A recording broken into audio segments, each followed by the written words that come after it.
They are my friends. She is Afra, she is Diksha, she is Adya. We are studying first standard. Today we are here to do G's plus fun activity. Let us start. I will say V1. I will say V2. I will say V3. I will say V4. The V1 is straw. I repeat straw. The V2 is true. I repeat true. The V3 is thrown. I repeat thrown.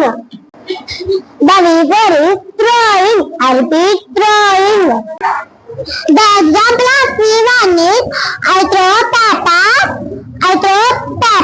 in the class. I repeat, I throw papas in the class. The example of V2 is I threw papas yesterday. The example of V3 is I have thrown paper in the morning. I repeat, I have thrown paper in the morning. The example of V4 is I am throwing paper snow. I repeat, I am throwing paper snow. That's all about today's activity. Please follow these words every day. We learn so happily.